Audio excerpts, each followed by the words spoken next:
भारतीय किसान मजदूर यूनियन सिंघानिया द्वारा आज भारत बंद आंदोलन में किसानों के हक को लेकर के निघासन में किया गया धरना प्रदर्शन हुआ। कई घंटों तक चलता रहा निघासन की सड़कों पर कार्यकर्ताओं व किसानों का प्रदर्शन। वही साथ ही भारतीय किसान मजदूर यूनियन सिंघानिया के मंडल प्रभारी रमाकांत दीक्षित व प्रदेश संगठन मंत्री नंदकिशोर आर्य जी के द्वारा निघासन उप जिलाधिकारी को दिया गया ज्ञापन। साथ ही मंडल प्रभारी रमाकांत दीक्षित जी ने कहा कि भारतीय किसान मजदूर यूनियन सिंघानिया किसानों के हक के लिए सदैव रहेगा। साथ ही भारतीय किसान मजदूर यूनियन सिंघानिया के बहुत सारे पदाधिकारियों ने आज निघासन में चौराहे पर चक्का जाम व धरना प्रदर्शन किया। भारत बंद आंदोलन प्रदर्शन में भारतीय किसान मजदूर यूनियन सिंघानिया के बहुत सारे कार्यकर्ता मौजूद रहे। मेवालाल, छोटेलाल जी, राम भोले, जुम्मन अली, अफजल अली, शिवम, सोनू पांडे, गुरमीत सिंह आदि कार्यकर्ता व पदाधिकारी प्रदर्शन में मौजूद रहे। जैसा कि आज निघासन में किसानों का प्रदर्शन हो रहा है, वो किस उपलक्ष्य में हो रहा है? ये जो किसानों का धरना चल रहा है दिल्ली 3 काले कानूनों के विरोध में, उसमें पूरे ही किसान चाहे किसी भी वर्ग का हो, हिंदू हो, मुस्लिम हो, सिख हो या किसी वर्ग का हो, हर किसान की तरफ से इस धरने को समर्थन है। उस काले 3 कानूनों को वापस करवाने तक हम लोग सब किसान जितना है वो मोर्चे पर डटे रहेंगे। और आज निघासन में धरना प्रदर्शन जो भारत बंद का आह्वान किया गया था मानो किसानों की तरफ से, किसान संगठनों की तरफ से, उसमें सारे लोग यहाँ के समर्थन करते हुए, वो हर वर्ग का आदमी था, चाहे दुकानदार हो चाहे मतलब किसी भी हो, मतलब हर लोगों ने उसका समर्थन किया है। उसके उपलक्ष्य में यहाँ चक्का जाम किया गया था, उसके उपलक्ष्य में मतलब ज्ञापन दिया गया है एसपीएम साहब को। तो हम लोग चाहते हैं 1 मिनट, जो हमारे सरयू सहकारी चीनी मिल का गन्ना पेमेंट बकाया हुआ है, इसके लिए मिल प्रशासन कब तक आश्वासन दे रहा है कि पेमेंट किसानों का कब तक आएगा? इसके विषय में मेरी बात मिल प्रशासन से हुई है, जीएम साहब से बात हुई है।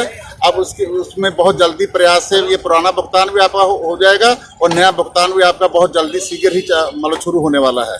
उसमें किसानों के हित की आप हमेशा बात करते हैं, लेकिन इस बार जो चीनी मिल नहीं चल पा रही सही से, इसका कारण क्या है?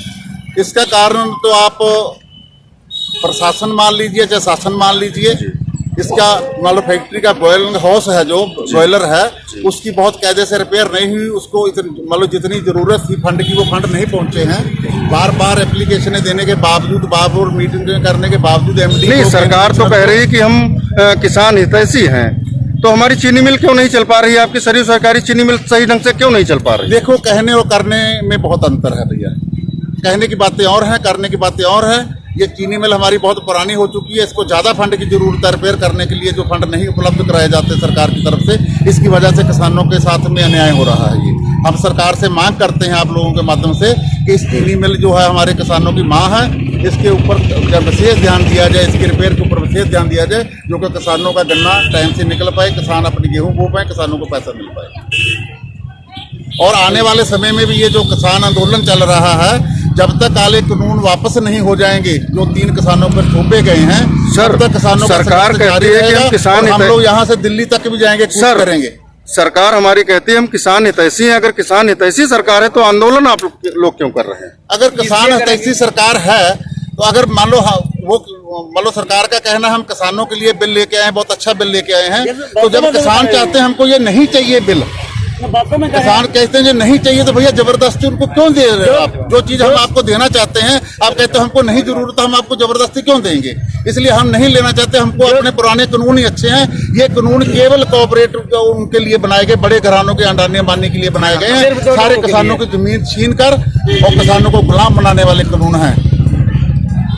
जो सरकार को करना चाहिए वो आज तो सरकार ने किया नहीं। 14 दिन का वादा किया था मोदी ने यहाँ पे आके अपना लखीमपुर खीरी जिले में कि 14 दिन में गन्ना भुगतान होगा। 14 दिन की बजाय 14 महीने में भी नहीं हो रहा। भैया धान का कुछ बताएंगे? धान का बहुत बुरा हाल है।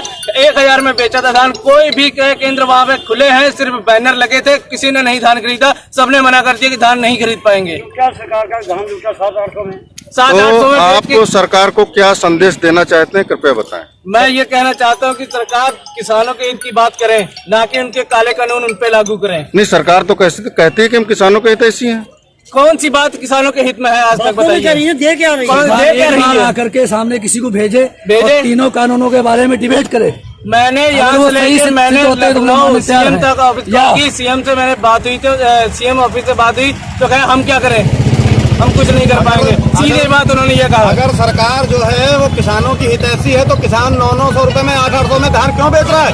अभी उसका पेमेंट क्यों नहीं मिल रहा है? आज तक जो है 3 महीने हो गए हम लोगों ने धान बेचा हुआ है और उसका पेमेंट नहीं मिला है। 660 कुंटल धान मैंने खुद ने बेचा है, मेरे को अभी तक पेमेंट नहीं मिला है, 1 पैसा पेमेंट नहीं मिला है। हम लोग 3% ब्याज पे पैसे उठा करके काम चला रहे हैं। कौन सी हितैषी सरकार है? कौन से हित की बात कर रही है? अभी तक ऐसी सरकार कोई भी नहीं है। अभी तक ऐसी सरकार कोई भी नहीं है। जितना कि आंदोलन हो रहा है ये ऐसा किसी देश में भी नहीं हुआ जितना कि भारत में हो रहा है। क्यों हो रहा है? ये तीनों बिल जो बने हैं ये केवल अंबानी और अडानी को भरने के लिए बने हैं, किसानों के हित में नहीं है। हमारे पास 14 दिन